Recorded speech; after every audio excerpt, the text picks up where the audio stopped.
Every machine around you was built by accident. The internet? A blueprint for surviving nuclear war. The microwave? A melted chocolate bar in a scientist's pocket. The technology running your world right now was never supposed to exist. So who, or what, decided it would? Before the first city was built, before the first word was written, a human hand picked up a stone and changed everything. That single moment was the seed of something none of us could have imagined. A simple tool became a wheel became an engine became a network that now wraps the entire planet like a nervous system, humming, thinking, never sleeping. We built machines to carry our burdens, then to carry our voices, then our memories. And somewhere along the way, the line between creator and creation began to blur. This is not just the story of gears and circuits. It's the story of human longing, our desperate, beautiful need to reach further, move faster, and connect deeper than nature alone would ever allow. Every device in your pocket carries the ghost of that first stone. Every satellite overhead is a distant echo of the first fire lit against the dark. We made the machines, but in ways we're only beginning to understand, the machines also made us. For most of human history, the rhythm of work was the rhythm of the body. A man swung a hammer at the speed his arm allowed. A woman wove cloth at the pace her fingers could move. The world was loud with human effort, grunting, breathing, the scrape of wood on stone. Labor was exhausting, yes, but it was legible. You could look at your hands and understand exactly what they had made. Then, in the grey valleys of northern England, something changed. It began almost quietly. In 1712, a blacksmith named Thomas Newcomen built a machine that could pump water from a flooded coal mine using nothing but steam and pressure. It wasn't elegant. It hissed and groaned and shook the ground, but it did the work of 50 men, and it never tired. The miners gathered around it the way you'd gather around something alien, something that didn't need to eat, didn't need to sleep, didn't need anything from you at all. James Watt refined it, Richard Arkwright harnessed it, and by the late 1700s, the machine had moved off the hillside and into the city. The factory was born. Before the factory, a craftsman made a shoe. He selected the leather, cut the sole, stitched every seam. His name wasn't on it, but his judgment was. His whole sense of self was threaded through that object.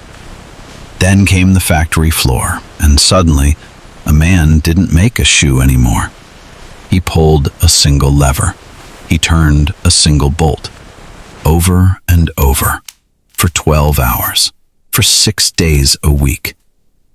He was no longer a craftsman. He was a component. The machines set the pace now, and they had no mercy. Children as young as 6 fed cotton into spinning frames, their small fingers useful precisely because the gaps were too narrow for adult hands. Women stitched and pressed in rooms thick with heat and lint, lungs slowly filling with the white dust of progress. The workday didn't end when you were tired. It ended when the foreman said it ended, when the machine said it ended. Because the machine was always running, always hungry, and to stop it was to lose money, and money was the only thing that mattered in the new world being built around everyone's bewildered heads. And yet, people came. They kept coming. From the countryside, from Ireland, from Scotland, because as brutal as the factory was, the alternative was worse. The harvest had failed. The landlord had raised the rent. The old crafts had been undercut by the very machines they were now being asked to serve. There was no going back. The machine hadn't just changed work. It had changed the ground beneath work. It had changed what was possible and what was necessary, and what a human life was for. By 1850, the transformation was nearly complete. London was ringed with smokestacks. The sky above Manchester was the color of a bruise. A single factory could produce in one day what a village of weavers once produced in a year. You could call it progress, and in many ways it was progress. Life expectancy would eventually rise. Poverty would, in the long arc of time, recede. The machines would one day heat homes, carry letters, and light up the dark. But something had been quietly handed over in the transaction. Something that's difficult to name, but easy to feel. Before the machine, a man looked at his work and saw himself in it. After, he looked at the product rolling off the line and saw nothing. The object had nothing of him in it. The machine had taken his place at the center of the process, and he had become peripheral. Useful still, necessary for now, but no longer the measure of the work. The machine didn't conquer humans by force. It conquered them by logic, by being faster, cheaper, more consistent, more tireless, by making the old way of doing things seem quaint, then inefficient, then obsolete. And standing at the edge of all that roaring, churning, smoke-blackened progress, the men and women of the industrial age looked up at their creation, this iron thing they had built with their own hands, and felt, for perhaps the first time, something they couldn't quite name. That they were no longer entirely in charge. Before the silicon, before the screen, before the cursor blinked in the dark, there was a mind that asked the impossible question. What if a machine could think? Not feel, not breathe, not wonder at the stars, but think, calculate, reason, follow the invisible architecture of logic from one truth to the next, faster than any human hand could ever scratch upon a page. It was the 1820s. London was iron and fog and gaslight, and a man named Charles Babbage stood in a room full of gears, gripped by a vision so enormous it would take 2 centuries to fully understand.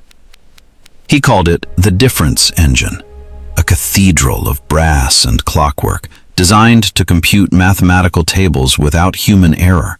No mistakes, no fatigue, pure mechanical certainty.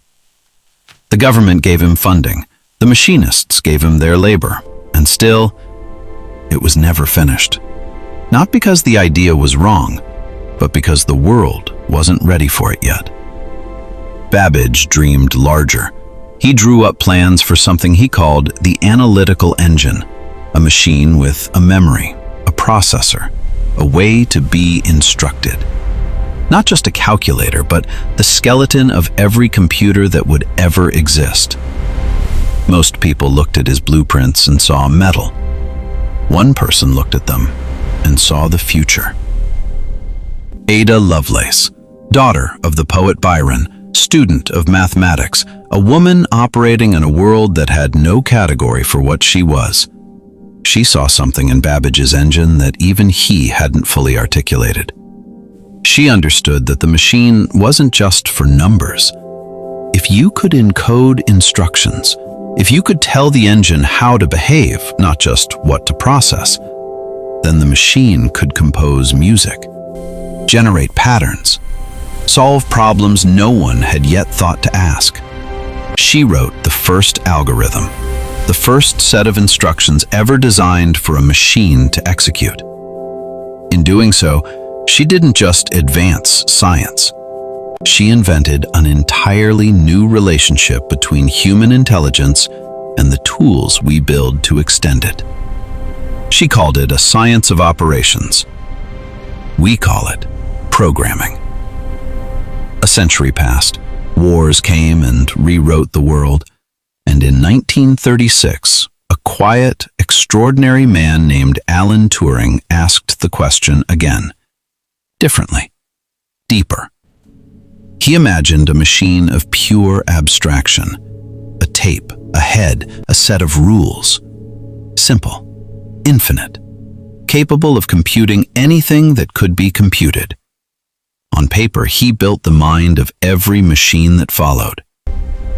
Then came the rooms, the enormous, humming, heat-generating rooms of the 1940s. Machines the size of houses, wired like nervous systems, consuming power like small cities.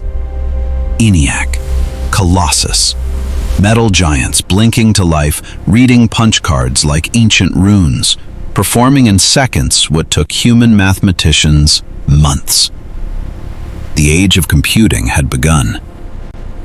But here is what strikes you, standing at the far end of that history, looking back at Babbage bent over his gears, at Ada writing by candlelight, at Turing in a wartime office racing against the clock. They were not building machines. They were teaching matter to think.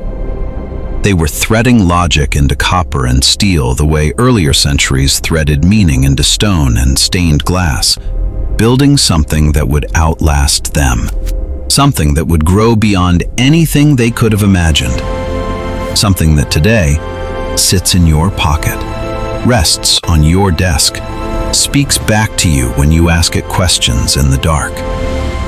It didn't begin with electricity.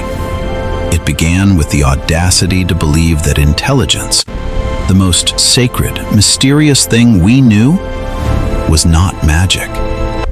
It was structure, and structure could be built.